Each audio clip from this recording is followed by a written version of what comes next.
चलिए आज हम लोग क्या करेंगे, अवतल दर्पण द्वारा बने प्रतिबिंब, उसकी साइज, आकृति और क्या है इसकी स्थिति को जानेंगे। ठीक है, क्योंकि हम इसका क्वेश्चन तो करा ही दिए, तो हम सोचे क्यों ना इसको समझा दिया जाए। क्योंकि क्वेश्चन से क्या होता है कि फिगर से जब हम कोई भी चीज़ को समझ लेंगे ना, तो क्वेश्चन याद करने में आसान हो जाता है और पढ़ने में भी आसान लगता है और समझने में तो पूरा बहुत मत ही बोलिए। जब फिगर से कोई भी चीज़ एक्चुअली देखा जाता है कि कोई भी चीज़ याद हम लोग फिगर से अगर करते हैं ना, तो तुरंत याद हो जाता है। तो हम सोचे क्यों ना कि यहाँ से फिगर से आपको समझा दिया जाए, तो वो क्वेश्चन जो हम दिए हैं वो आपको तुरंत ही याद हो जाएगा। और या फिर आप क्वेश्चन सुनते ही आंसर बता दीजिएगा, चाहे कहीं पर भी कोई भी पूछे, यदि आपको ये फिगर समझ में आ जाए, और गारंटी देते हैं आपको समझ में आएगा। बस आप इस पे बने रहिए। देखिए, ये हम लोग किस दर्पण का बात कर रहे हैं, तो अवतल दर्पण के बारे में। ठीक है, अवतल दर्पण का जो कुछ कंडीशन होता है पहले उसको समझते हैं, उसके बाद इस फिगर को समझेंगे। नहीं तो अगर उस कंडीशन को मिक्स कर दिए ना, अगर मान लीजिए उस कंडीशन को नहीं बताया आपको, तो फिर यहाँ पर समझने में थोड़ा दिक्कत हो जाएगा। तो देखिए क्या कंडीशन है। अवतल दर्पण का 4 कंडीशन होता है। 4 कंडीशन क्या कि मान लीजिए अवतल दर्पण है, ठीक है, ये क्या है, ध्रुव है, ये क्या है, फोकस है, ये वक्रता केंद्र है। ठीक है, क्या है, फोकस है, ये क्या है, वक्रता केंद्र है, और ये क्या, ध्रुव है, और ये क्या है, द्वारिका। इसको MN बोलते हैं, द्वारिका है ना, द्वारक जिसको बोलते हैं, सॉरी क्या बोलते हैं, द्वारक। अब देखिए इसका पहला कंडीशन ये है कि सबसे पहले इसको जान लीजिए कि इसको हम लोग बोलते हैं मुख्य अक्ष। इसको क्या बोलते हैं, मुख्य अक्ष। ठीक है, और यहाँ से वक्रता केंद्र से लेके ध्रुव की दूरी को वक्रता त्रिज्या बोलते हैं। क्या बोलते हैं, वक्रता त्रिज्या, उसको बड़ा आर से दिखाते हैं। और फोकस से लेके ध्रुव यानी पी को ध्रुव बोलते हैं। ठीक है, फोकस से लेके ध्रुव की दूरी को हम लोग फोकस दूरी, जिसको छोटा f से दिखाते हैं। लेकिन एक बात याद रखिएगा, ये दूरी और यहाँ से लेके ये दूरी दोनों सेम है, यानी CF की दूरी बराबर होता है PF। ठीक है, तो इससे ये पता होता है कि यहाँ से लेके यहाँ तक क्या बोले हम, वक्रता त्रिज्या, और यहाँ से यहाँ क्या बोले, फोकस दूरी। इसका तो गारंटी है कि वक्रता त्रिज्या जो है फोकस का 2 गुना होगा। तो दूरी दोनों क्या है, दोनों का दूरी बराबर है, तो इसका 2 गुना होगा। अगर बोलेंगे कि फोकस क्या है, वक्रता त्रिज्या का आधा है कि नहीं है। चलिए अब हम लोग मेन पॉइंट पर आते हैं। मेन पॉइंट क्या है कि इसका 4 कंडीशन में पहला कंडीशन ये है, कहता है कि यदि आप इस मुख्य अक्ष के समांतर प्रकाश को दर्पण पर मारिएगा, किस पर, जब आप इस मुख्य अक्ष के समांतर प्रकाश को मारेंगे दर्पण पर, तो क्या हो जाता है, टकराने के बाद वो फोकस से होते हुए मुड़ जाएगा। किससे, फोकस से। ये पहला कंडीशन हम बता रहे हैं। जब आप इस मुख्य अक्ष के समांतर प्रकाश को दर्पण पर मारिएगा तो कहाँ पर मुड़ेगा, फोकस पर, पहला कंडीशन। अब इसी का कंडीशन देखिए, दूसरा कंडीशन कहता है कि यदि आप उसके समांतर नहीं मार के, आपका मन हो गया कि नहीं हम फोकस से होते हुए दर्पण पर मारेंगे, किससे होते हुए, फोकस से होते हुए दर्पण पर मारेंगे, तो क्या होगा, तो उसका उल्टा, वो उसके समांतर भाग जाएगा। किसका, मुख्य अक्ष के समांतर, मुख्य अक्ष के समांतर भाग जाएगा। यानी समांतर जब मारते हैं तो फोकस पर मुड़ जाता है, फोकस से होते हुए जब दर्पण पर मारते हैं तो मुख्य अक्ष के समांतर भाग रहा है।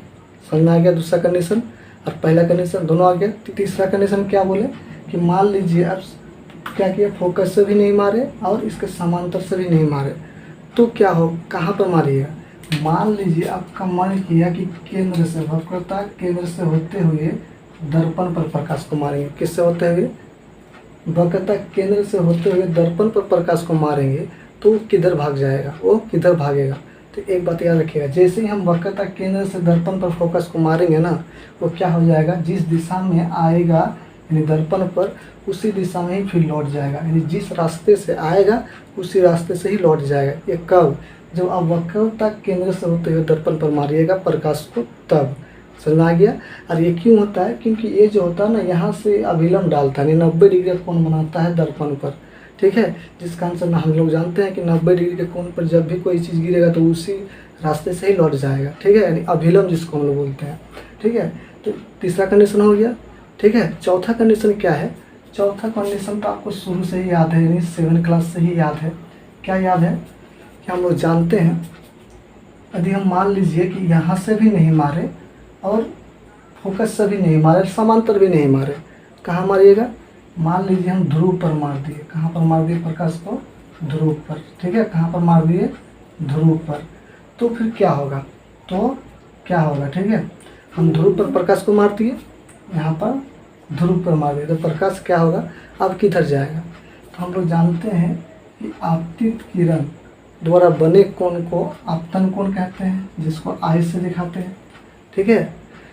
तो ये जितना कोण बनाएगा यहाँ पर ना आते समय, उतना ही कोण बना के ही इधर रिटर्न चल जाएगा, यानी इधर भाग जाएगा, क्या हो जाएगा, ये इधर भाग जाएगा।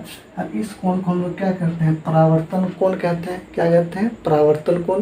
और हम लोग छोटा सा ही पढ़े हैं 7 क्लास से कि आपतन कोण बराबर होता है परावर्तन कोण, यानी ये जितना डिग्री का कोण बनाएगा यहाँ पर, उतना ही डिग्री का कोण बना के इधर लौट जाएगा। 4 कंडीशन हो गया, समझ में आया कि नहीं आया।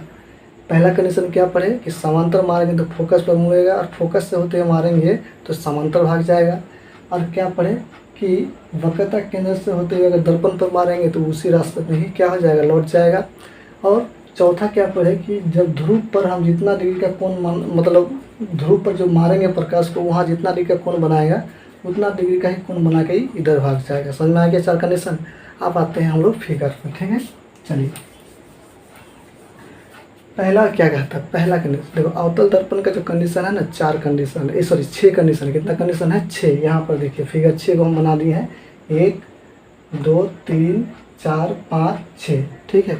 इसको अगर इसको समझ जैसे ही जाएंगे ना, तो इससे जितना भी क्वेश्चन आएगा हम आपको वादा बोल देते हैं कि आप एक भी क्वेश्चन नहीं छोड़िएगा, ठीक है, बस समझ जाइए। और हम पूरा कोशिश करेंगे आपको समझाने का, ठीक है, बस आप इससे बने रहिए।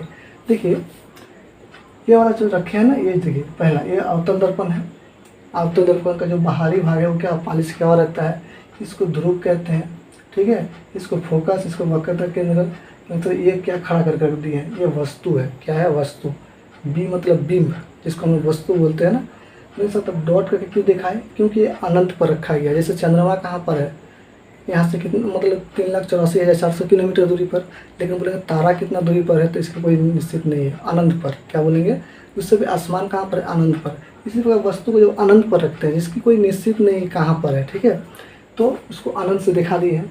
तो वस्तु को जब अनंत पर रखेंगे तो क्या होगा, उससे प्रकाश, देखिए प्रकाश तो बहुत सारा आएगा, प्रकाश यहाँ से भी आएगा, यहाँ से भी आएगा, यहाँ से भी आएगा, लेकिन हम लोग कुछ निश्चित प्रसाद मतलब प्रकाश को ही लेंगे, ताकि हम लोग समझ सके कि प्रतिबिंब कहाँ पर बनेगा, कैसा बनेगा, वो किस प्रकृति का होगा, ठीक है, समझेंगे। देखिए यहाँ से एक प्रकाश को लिए और यहाँ से एक लिए, ठीक है।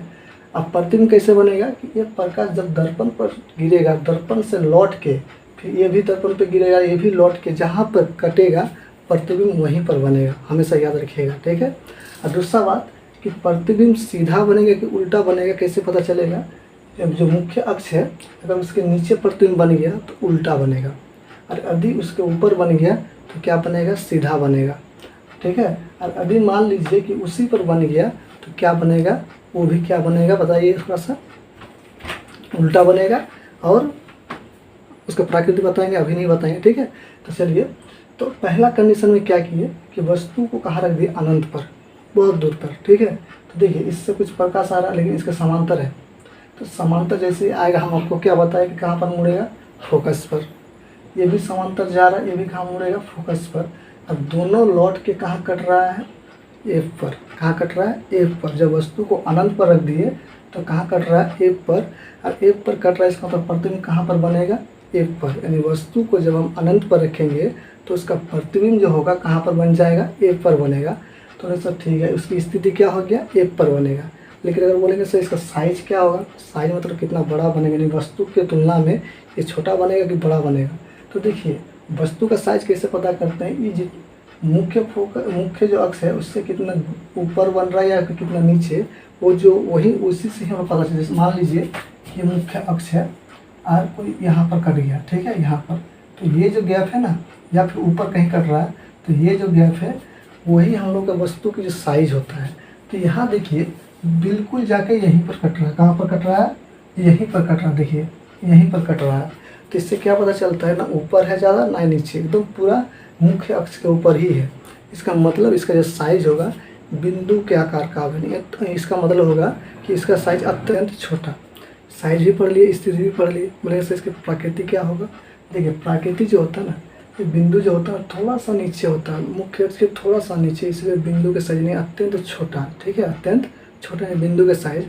तो इसकी स्थिति जो होगा कहाँ पर होगा, एफ पर होगा। इसकी प्रकृति जो होता है उल्टा और वास्तविक, याद रखिएगा, जैसे ही उल्टा होगा और वास्तविक हो जाएगा, उल्टा होने पर ही वास्तविक, ठीक है। तो यहाँ पर देख लिया हम लोग कि इसकी स्थिति जहाँ वस्तु को अगर अनंत पर रखेंगे तो प्रतिबिंब कहाँ पर बनेगा, एफ पर। उसके आकार यानी साइज कैसा होगा, अत्यंत छोटा बिंदु का आकार, और उसकी प्रकृति कैसा होगा, उल्टा और वास्तविक। पहला कंडीशन हो गया अनंत पर रखने से। दूसरा कंडीशन है कि जब वस्तु को आप कहाँ रख दे, सी से दूर, यानी इसको बोला जाता है सी से परे, सी से परे मतलब सी से हट कर, ठीक है। ये बीम रख दिए, वस्तु को रख दिए, इससे समांतर किरण जा रहा है, वहाँ से लौट के कहाँ पर आएगा, समांतर जाने पर फोकस से मुड़ेगा, और यहाँ से देखिए वक्र तक केंद्र से जा रहा है, और हम बताए ना वक्र तक केंद्र से जैसे ही जाएगा तो उसी दिशा में ही लौट जाएगा। तो देखिए ये इधर से गया यहाँ के यहाँ लौटा, और इधर से गया यहीं से लौट के फिर यहीं पर कट गया, तो दोनों परावर्तित होकर यहीं पर कट रहा है ना। तो प्रतिबिंब जो बन रहा है सी और एफ के बीच में बन रहा है, सी और एफ के बीच, ठीक है। अब देखिए सी और एफ के बीच में जो बन रहा है तो हम कहाँ रख दिए, सी से परे, वस्तु को कहाँ रख दिए, सी से परे। तो इसकी साइज और इसकी साइज की अगर तुलना करेंगे तो देखिए वस्तु का जो साइज है, सी से मतलब बीम की जो साइज है वो क्या हो जाएगा, प्रतिबिंब की साइज से बड़ा है, ठीक है। यहाँ आप देखेंगे इसकी साइज, प्रतिबिंब की जो साइज है उससे ये थोड़ा छोटा है। तो हम लोग क्या बोलेंगे कि जिस समय हम लोग वस्तु को सी से परे रखते हैं तो प्रतिबिंब जो बनता है सी और एफ के बीच, कहाँ पर, सी और एफ के बीच, ठीक है। अब सी और एफ के बीच में बनेगा तो इसका साइज क्या बनेगा, बीम से छोटा, क्या बनेगा, बीम से छोटा, ठीक है। अब बात आता है कि इसकी प्रकृति क्या होगा। देखिए हम क्या बोले, इससे नीचे जैसे ही बनेगा तो उल्टा बनेगा, क्योंकि हम वस्तु को ऊपर रखे हैं, तो ऊपर अगर ऊपर बनेगा तो सीधा सीधा बनेगा, नीचे बन रहा है इसका मतलब उल्टा बन रहा है, तो उल्टा जैसे ही बना तो वास्तविक हो जाएगा। यानी वस्तु की जो प्रकृति है क्या हो जाएगा, उल्टा और वास्तविक, ठीक है। और क्या बोले कि जैसे ही वस्तु को सी से परे रखेंगे तो वस्तु का प्रतिबिंब कहाँ पर बनेगा, सी और एफ के बीच, ठीक है, सी और एफ के बीच। उसके बाद कि इसकी जो क्या बोले कि प्रकृति बता दिए, और साइज भी क्या बोल दिए कि वस्तु से छोटा बनेगा, वस्तु से छोटा, उसकी प्रतिबिंब जो होगा वस्तु से छोटा बनेगा, ठीक है। और एक ट्रिक्स लास्ट में बताएंगे सभी में कि कैसे पकड़िएगा, मतलब जब कोई पूछ लेगा अंदाजे में कहीं पर दूसरी जगह में, तो कैसे दिमाग में रखिएगा कि कहाँ पर बनने से क्या चीज़ बनेगा नहीं बनेगा। सिर्फ अभी बताने दीजिए एक एक करके, उसके बाद उसको लास्ट में बताएंगे, ठीक है। तीसरा कंडीशन है कहाँ पर रखेंगे, देखिए पहले अनंत पर रखे, उसके बाद सी से परे रखे, अब सी पर रखेंगे वस्तु को, देखिए सी पर रख दिए, यहाँ से सी पर रख दिए, इससे समांतर किरण जा रहा है, प्रकाश कहाँ पर मुड़ेगा, एफ पर। उसी प्रकार यहाँ से क्या देखिए इसका मुड़ गया प्रकाश, अब क्या हुआ, यहाँ से फोकस से होते हुए गुजरेगा, तो फोकस से जैसे ही जाएगा तो हम क्या बताएं कि उस समांतर भाग जाएगा। देखिए यहाँ से फोकस से हो जा रहा है ना, तो क्या करेगा, समांतर भाग जाएगा, तो ये लौट के जा रहा है, ये वाला लौट के आ रहा है, दोनों कहाँ कट रहा है, यहाँ पर कट रहा है ना। यानी हम बता सकते हैं कि सी पर जब वस्तु को रखते हैं तो प्रतिबिंब भी सी पर ही बनता। देखिए इसके नीचे बन गया ना, प्रतिबिंब को जब सी पर रखे तो बीम को जब सी पर रखे यानी वस्तु को, तो प्रतिबिंब जो बना कहाँ पर बना, सी पर ही बना, ठीक है। आप बताएंगे सर कि इसकी स्थिति कहाँ पर है, सी पर ही है, ठीक है। तो इसकी जो साइज होगा वो कैसा होगा, तो साइज देखिए इसका वस्तु की साइज यहाँ से देखिए और यहाँ से प्रतिबिंब की साइज देखिए, दोनों बराबर नज़र आ रहा है, ठीक है। तो इसका मतलब कि वस्तु की साइज और प्रतिबिंब की जो साइज होगा वो बराबर होगा, किस कब, जब वस्तु को सी पर रखेंगे, ठीक है, जब वस्तु को सी पर रखेंगे। हमने कहा इसकी प्रकृति क्या होगा, देखिए ऊपर रखे हैं नीचे बन रहा है, क्या बन रहा है, ऊपर रखे हैं नीचे बन रहा है, इसका तो उल्टा बन रहा है, तो उल्टा जैसे ही बनेगा तो क्या हो जाएगा, वास्तविक, उल्टा और वास्तविक, समझ आ गया। पहला कंडीशन क्या बोले, इसकी स्थिति कहाँ पर होगा, सी पर, ठीक है। प्रतिबिंब कहाँ पर बन रहा है, सी पर बन रहा है, और इसकी जो साइज है वस्तु के आकार के बराबर है, और इसका जो प्रकृति है क्या होगा, उल्टा और वास्तविक, ठीक है। पहला कंडीशन इसमें हो गया, इसका तीसरा कंडीशन। उसके बाद चौथा कंडीशन देखते हैं। चौथा में क्या करेंगे, सी पर रखें, अब सी से आगे रखेंगे वस्तु को, यानी सी और एफ के बीच में, वस्तु को कहाँ रखेंगे, सी और एफ के बीच में, ठीक है। तो इससे भी क्या जाएगा, प्रकाश की किरणें जाएगा, ये परावर्तित होकर कहाँ पर एफ से होते हुए आएगा ना, क्योंकि समांतर जा रहा है। उसके बाद यहाँ से देखिए ई जाएगा इससे, तो सी से जब जाएगा तो हम बताए ना कि सी से ही लौट के आ जाएगा, इधर से गया फिर इधर से ही लौट के आके देखिए लौट के आ रहा है, और ई इधर से लौट के आ रहा है, दोनों मिलके कहाँ कटा, यहाँ पर कटा ना। तो इसकी स्थिति जो है, वस्तु की स्थिति, वस्तु कहाँ पर बनेगा, सी से हट के, यानी सी से परे, इसको हम लोग क्या बोलेंगे, सी से परे बनेगा, यानी सी से इधर हट के बनेगा। ठीक है, तो बोलेगा सर ठीक है बन गया। तो आप बताइए कि वस्तु का जो साइज है वो कैसा बनेगा। देखिए यहाँ पर वस्तु को, ये देखो वस्तु तो ये है, तो प्रतिबिंब का साइज देखना है ना, तो प्रतिबिंब तो ये वहाँ यहाँ पर बन रहा है, देखिए कहाँ पर बन रहा है, यहाँ पर। तो देखते यहाँ देख के ही पता चलता है कि बिंब यहाँ पर इतना बड़ा है, तो वस्तु का प्रतिबिंब यहाँ पर बन रहा है, यानी इससे बड़ा बन रहा है, इससे बड़ा, यानी वस्तु से बड़ा बन रहा है। बन रहा है कि नहीं बन रहा है, लेकिन बनता कहाँ पर है, सी से परे, सी से दूर। कब, जब वस्तु को सी और एफ के बीच में रखा जाता है, जब वस्तु को सी और एफ के बीच में रखा जाता है तो प्रतिबिंब जो बनता है कहाँ बनता है, सी से परे, सी से परे। और इसकी साइज क्या होगा, वस्तु से बड़ा। देखने मिल रहा है ना, यहाँ वस्तु की साइज कितना बड़ा है, यहाँ प्रतिबिंब की साइज कितना बड़ा है, तो वस्तु से बड़ा बनेगा। फिर कैसे इसका स्थिति, इसका स्थिति क्या हो जाएगा, सी से परे, सी से परे, मतलब सी से परे पर बनेगा। ठीक है, चलिए कितना हो गया, 4 गो हो गया।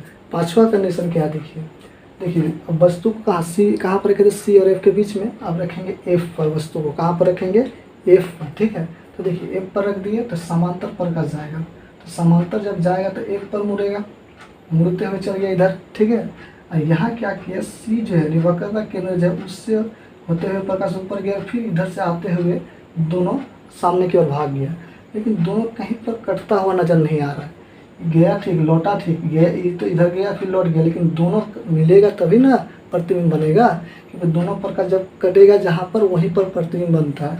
तो दोनों को कहीं पर कटता हुआ नजर नहीं आ रहा, इसका मतलब ये अनंत तक चल जाएगा। कहाँ तक, अनंत तक चल जाएगा। तो इसके अगर बोलेंगे कि इसकी प्रतिबिंब जो होगा, प्रतिबिंब का साइज क्या होगा, तो हम लोग बोलेंगे अत्यंत बड़ा, यानी विवर्धित। ठीक है, अत्यंत बड़ा या फिर विवर्धित भी बोल सकते हैं। अत्यंत बड़ा इसीलिए क्योंकि इसको अगर मुख्य अक्ष को इधर खींचेंगे ना तो अनंत तक ई भी बढ़ता जाएगा और ई भी चलता जाएगा। तो ई जितना नीचे आएगा वस्तु की जो यानी प्रतिबिंब है वो भी क्या हो जाएगा, बड़ा होते जाएगा। क्योंकि देखिए इसको अगर हम बढ़ाते जाएंगे और इसको भी बढ़ाते जाएंगे तो ये नीचे आते जाएगा, इस सामने चलते जाएगा, तो प्रतिबिंब की जो लंबाई क्या हो जाएगा, यानी वस्तु उसकी साइज जो है बढ़ते जाएगा। तो यानी हम लोग क्या बोल देंगे इस स्थिति में कि उसकी साइज जो होगा अत्यंत बड़ा होगा। क्या होगा, अत्यंत बड़ा होगा। तो बोलेंगे सर तो इसकी स्थिति क्या हो जाएगा, तो क्या बोलेंगे, इसकी स्थिति अनंत पर। क्या बोलेंगे, अनंत पर। मतलब हम लोग कोई अंदाज़ा लगा सकते हैं कहाँ पर बनेगा, नहीं ना, तो क्या बोलेंगे डायरेक्टली कि अनंत पर बनेगा। कहाँ पर बनेगा, अनंत पर। बोलेंगे सर इसकी प्रकृति क्या होगा, तो प्रकृति देखिए नीचे ही बनेगा। क्या बनेगा, नीचे ही बनेगा। ठीक, प्रकाश नीचे की ओर जा रहा तो कहीं नीचे ही कटेगा ना, तो हम क्या बोलेंगे, उल्टा और वास्तविक। जैसे ही उल्टा हो जाएगा तो वास्तविक हो जाएगा। तो क्या बोलेंगे इस कंडीशन में कि जब हम लोग वस्तु को एफ पर रखते हैं तो वस्तु की जो प्रतिबिंब बनेगा कहाँ पर बनेगा, अनंत पर बनेगा। उसका साइज क्या हो जाएगा, अत्यंत बड़ा, विवर्धित जिसको बोलेंगे।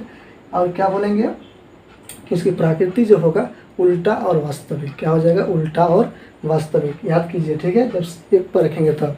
अब देखिए थोड़ा सा आगे आएंगे, अब एफ और पी के बीच में रखेंगे, यानी फोकस और ध्रुव के बीच में रखेंगे, तो प्रतिबिंब कहाँ पर बनेगा, यानी उसकी स्थिति क्या होगा, साइज क्या होगा, प्रकृति क्या होगा। देखिए हम कहाँ रख दिए, एफ और पी के बीच में, तो रख दिए तो क्या हो जाएगा, यहाँ जैसे ही आएगा ना तो इधर की ओर हम बोले ना ध्रुव पर प्रकाश को मारेगा। ध्रुव जितना कोण बना के यहाँ मारेगा उतना ही कोण बना के ही इधर की ओर भाग जाएगा। बोले ना शुरू में कि जितना कोण मारेगा यहाँ पर नहीं बनाएगा उतना ही कोण बना के इधर की ओर भाग जाएगा। ठीक है, तो हम देख रहे हैं। और उसके बाद क्या कर रहा है, यहाँ से वक्रता केंद्र जो है उस पर प्रकाश मार के जा रहा है, फिर उसी दिशा में लौट जाएगा। उसका गुण ही है कि जिस दिशा में जाएगा उसी दिशा में लौट जाएगा। तो देखिए ये तो इधर लौट के आ गया और ये इधर लौट के चल जा रहा है, तो लग रहा है कहीं पर कि ये दोनों मतलब मिलेगा। ये तो ऊपर की और ये नीचे की ओर, जितना दूर जाएगा उतना दूरी बनते जाएगा, तो ये आगे की ओर कभी नहीं मिल सकता है। तो इसको डॉट करके अगर मिलाएंगे ना तो दर्पण के पीछे कहीं यहाँ पर मिलता है। ये दर्पण है, दर्पण के पीछे बन रहा है।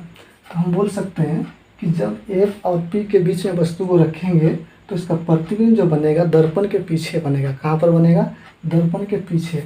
अनुभव कीजिए, यहाँ से इसको मिलाए हैं तो यहाँ पीछे मिलता हुआ प्रतीत होगा। देखिए इस चीज़ को अगर हम बात करेंगे, जैसे ये बात करते हैं कि ये वाला चीज़, तो हम अगर इसको बढ़ाएंगे तो आगे की ओर मिलेगा, लेकिन इसको अगर ऐसे बढ़ाएंगे तो कभी नहीं मिलेगा। ठीक है, तो इसको अगर बढ़ाते जाएंगे तो आगे की ओर कभी नहीं मिलेगा, लेकिन पीछे की ओर मिलता हुआ प्रतीत होता है। ठीक है, इसको बोलते हैं प्रतीत होता है। तो हम लोग बोल सकते हैं कि जब वस्तु को पी और एफ के बीच में रखेंगे तो उसका प्रतिबिंब दर्पण के पीछे बनेगा। और दूसरा बात, ये तो बीम हो गया, तो प्रतिबिंब की साइज देखिए बड़ा है, यानी वस्तु से प्रतिबिंब की जो साइज होगा वो बड़ा होगा। ठीक है, लेकिन इसका प्राकृतिक क्या होगा, तो देखिए ऊपर रखे हैं ऊपर ही बन रहा है, तो इसका मतलब जो है ये सीधा बनेगा। क्या बनेगा, सीधा और आभासी। आभासी मतलब वो ओरिजिनल प्रतिबिंब नहीं है। ठीक है, वो आभासी है। ठीक है, क्या बोलेंगे, सीधा और आभासी। एक ही ऐसा कंडीशन है जिसमें प्रतिबिंब जो है उसकी प्रकृति क्या बनता है, सीधा और आभासी। कब, जब वस्तु को P और F के बीच में रखा जाता है। ठीक है, और क्या होता है, उसकी जो साइज होता है वस्तु से बड़ा होता है प्रतिबिंब का साइज। ठीक है, इसकी स्थिति क्या बोलती है, दर्पण के पीछे। ठीक है, तो ये कितना कंडीशन था, 6 कंडीशन था। अब देखिए एक चीज़ बता रहे हैं आपको कि किस तरह से आप याद रखिएगा, कहाँ रखने पर कहाँ बनेगा नहीं बनेगा। पहला कंडीशन में हम लोग क्या किए थे, अनंत पर रखे थे। अनंत पर जैसे ही रखे तो पहला स्टार्टिंग जो बना वस्तु का प्रतिबिंब एक पर बना। ठीक है, कहाँ बन गया, एक पर। दूसरा कंडीशन में देखिए, हम जैसे ही आगे की ओर बढ़े, यानी अनंत से थोड़ा सा आगे आ गए, तो प्रतिबिंब भी इधर से आगे की ओर बढ़ने लगा। यानी उधर से आगे आ रहा है तो प्रतिबिंब इधर से आगे की ओर जा रहा है। तो जैसे ही हम क्या किए, सी से थोड़ा सा आगे आए, मतलब इधर आए, अनंत से आगे आए, तो प्रतिबिंब भी आगे आ गया। यहाँ पर बना था पहले, इसके बाद यहाँ पर आ गया। उसके बाद इसमें से इसमें आइए, जैसे हम सी से यहाँ पर दूर में थे, अब सी में आए तो प्रतिबिंब भी क्या आ गया, सी पर आ गया, यानी सी पर ही बराबर हो गया। यानी वो उधर से सी पर आ गया, इधर से सी पर चल गया, मतलब वो इधर से आ रहा है तो इधर से जा रहा है। ठीक है, इस कंडीशन में देखिए जैसे हम सी से आगे बढ़िए, प्रतिबिंब सी से इधर आ गया, यानी वो उधर की ओर जा रहा वस्तु, तो इधर प्रतिबिंब इधर की ओर आ रहा। ठीक है, इसमें हो गया, ये कहाँ चल गया, आगे चल गया, तो प्रतिबिंब पीछे आ गया। ठीक है, इधर की ओर देखिए, यहाँ देखिए जैसे हम आगे की ओर बढ़े तो ये और भी दूर चल गया, प्रतिबिंब और भी दूर चल गया। इसमें देख रहे हैं कि जितना आगे आ रहे हैं तो यहाँ पर एक कंडीशन हो गया कि पीछे बन गया, ज़्यादा नज़दीक चल गए पर वस्तु तो क्या हो गया, दर्पण के पीछे वस्तु बन गया, ये प्रतिबिंब बन गया। ठीक है, तो इस तरह से याद रख सकते हैं कि एक ही कंडीशन है जहाँ पर वस्तु का साइज बराबर होगा, कहाँ पर, सी पर। ठीक है, सी, जैसे ही सी से परे रहिएगा तो क्या हो जाएगा, एफ और सी के बीच में बन जाएगा। जैसे ही अनंत पर रहिएगा तो एफ पर बन जाएगा, जैसे सी पर रहिएगा तो सी पर बनेगा प्रतिबिंब। ठीक है, तो इस तरह से आप याद कर सकते हैं। जब 2-3 बार देखिएगा ना तो आपको याद हो जाएगा। ठीक है, तो इतना रहा। अब क्या करते हैं, हम लोग उत्तल दर्पण का भी देख लेते हैं। ठीक है, तो उत्तल दर्पण से भी बहुत ईजी, इसका 2 ही कंडीशन है। अवतल दर्पण का 6 कंडीशन था, इसमें 2 कंडीशन है। दोनों कंडीशन को हम लोग अगर समझ जाते हैं तो इसका भी सवाल क्या हो जाएगा, हम लोगों के लिए बहुत ही ईजी हो जाएगा। 2 कंडीशन क्या क्या देख लीजिए। पहला कंडीशन में क्या करेंगे, वस्तु को अनंत पर रखेंगे, और दूसरा कंडीशन में क्या करेंगे, वस्तु को अनंत और ध्रुव के बीच में रखेंगे। यही 2 कंडीशन होता है उत्तल दर्पण का। ठीक है, देखिए पहला कंडीशन में क्या करते हैं, वस्तु को अनंत पर रख दिए। ठीक है, हम क्या बोले थे कि वस्तु को अगर अनंत पर रखेंगे तो सब प्रकाश आएगा इधर, इसमें भी क्या होगा, इधर आएगा। तो ये क्या होता है कि इसका जो परावर्तक पृष्ठ होता है ना, वो बाहर की ओर मुड़ा होने के कारण ये प्रकाश को इधर की ओर मोड़ देता है, ये इधर की ओर मोड़ देता है। लेकिन ये इधर की ओर इधर के कभी नहीं कटेगा, कभी कटेगा। इसको अगर आगे बढ़ाते जाएंगे तो इसको जब पीछे की ओर लेके जाएंगे ना तो फोकस पर मतलब कटता हुआ प्रतीत होगा। ऐसा प्रतीत होगा, मतलब देख के ऐसा लगेगा कि यहाँ से आ रहा किरण। ठीक है, इस यहाँ से भी देखिएगा तो यहाँ से लगेगा आ रहा है, यहाँ से भी देखिएगा तो लगेगा यहाँ से आ रहा है, यानी दोनों मिलकर फोकस पर जगह कटता है। ठीक है, थोड़ा सा ये ऊपर में है। ठीक है, इस मुख्य अक्ष से थोड़ा सा ऊपर में है। तो इसका हम बोल सकते हैं कि जब उत्तल दर्पण पर वस्तु को अनंत पर रखेंगे तो इसका प्रतिबिंब जो बनेगा कहाँ पर बनेगा, बताइए थोड़ा सा, यानी एक पर बनता हुआ प्रतीत होगा। कहाँ पर बनेगा, एक पर बनता हुआ प्रतीत होगा। लेकिन अगर बोलेंगे कि इसकी जो स्थिति हो गया, लेकिन अगर बोलेंगे कि इसकी साइज क्या होगा, तो इसकी साइज जो होगा ना, बिंदु क्या हम क्या बोले, जब यहाँ पर बनेगा छोटा सा बना ना, क्योंकि उससे ज़्यादा ऊपर नहीं बढ़ रहा है जाके ना ही नीचे, तो इसकी जब साइज हम लोग को जो ऊपर नीचे पता ही नहीं चल रहा है, इसका मतलब बिंदु के आकार का बनेगा, यानी अत्यंत छोटा। तो इसका बाद है कि सर ये जो बनेगा इसकी प्राकृतिक क्या होगा। तो देखिए थोड़ा सा ही ऊपर बनता है, ठीक है, थोड़ा सा मुख्य अक्ष से थोड़ा सा ऊपर, एकदम मतलब बहुत ना की मात्रा में, ठीक है। तो उसके थोड़ा सा ऊपर होने के कारण हम क्या बोले, ऊपर बनेगा, सीधा बनेगा। तो ये क्या बनाता है, सीधा और आभासी, सीधा और आभासी, आभासी, ठीक है। ये जो दर्पण है ना, उत्तल दर्पण, ये वस्तु का प्रतिबिंब जो बनाता है सीधा और आभासी, किस कंडीशन में, जब वस्तु को अनंत पर रखते हैं उसका स्थिति क्या बोले, फोकस, क्या बोले, फोकस एक पर, ठीक है। उसके बाद क्या बोले, इसकी साइज क्या बोले, अत्यंत छोटा, यानी बिंदु के आकार का, ठीक है, पहला कंडीशन। और इसकी प्राकृतिक क्या बोले, सीधा और आभासी।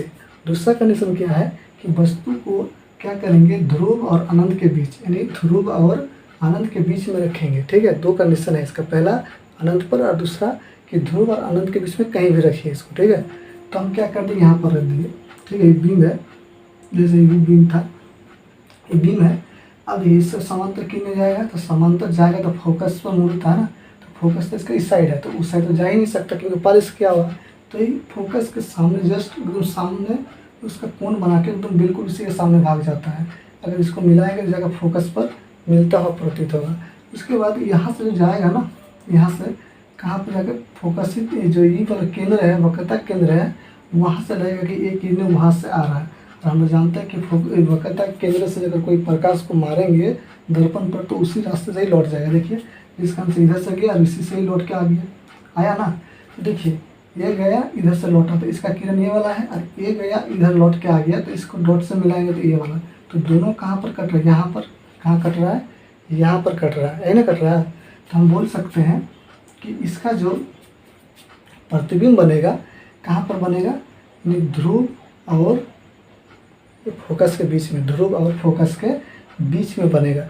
कब, जब वस्तु को अनंत और ध्रुव के बीच में रखेंगे। जब वस्तु को ध्रुव और अनंत के बीच में रखेंगे तो वस्तु का जो प्रतिबिंब बनेगा कहाँ पर बनेगा, फोकस और ध्रुव के बीच में, वो भी दर्पण के पीछे, इसमें भी दर्पण के पीछे, क्योंकि दर्पण देखिए इधर है ना, तो इसका पीछे बन रहा है। देखिए पालिश क्या होगा, उस उल्टा साइड में बन रहा है, इसका पीछे बनेगा, ठीक है। तो इसमें भी पालिश क्या होगा, इस साइड में बन रहा है, तो इसका मतलब पीछे बनेगा, बनेगा ना। अब बात होता है कि सर इसकी प्राकृति क्या है। देखिए प्राकृति मतलब ये देखिए ऊपर की ओर बन रहा है, ऊपर की ओर बन रहा है ना, तो सीधा बनेगा, सीधा बनने पर ही आभासी। तो ये भी क्या बनेगा, सीधा और आभासी, ठीक है, सीधा और आभासी। बोलेंगे से इसका साइज, तो देखिए यहाँ वस्तु का साइज देखिए, यहाँ प्रतिबिंब का साइज देखिए, ऑटोमेटिकली ये छोटा है, तो वस्तु से छोटा बनेगा, उसका साइज जो होगा वस्तु से छोटा होगा। और क्या होगा, इसकी प्रकृति आभासी और सीधा। और इसकी जो क्या बोले, स्थिति क्या बोले, ध्रुव और पी के बीच में, दर्पण के पीछे। इसका कहाँ पर बनेगा, फोकस पर, दर्पण के पीछे। तो ये दो कंडीशन था इसका। तो इस प्रकार से हम लोग क्या कर लिए, उसकी आरेख द्वारा प्रतिबिंब का बनना, प्रकृति, उसकी साइज, इस सब को सीख गए। आशा करते हैं कि आपको पूरा समझ में आया है। आएंगे मानव नेत्र वाला, ठीक है, उसको समझाएंगे अच्छा से, उससे भी क्वेश्चन आता है, और 2 क्वेश्चन उससे भी रहेगा ही रहेगा, ठीक है। चलिए मिलते हैं फिर अगले टॉपिक।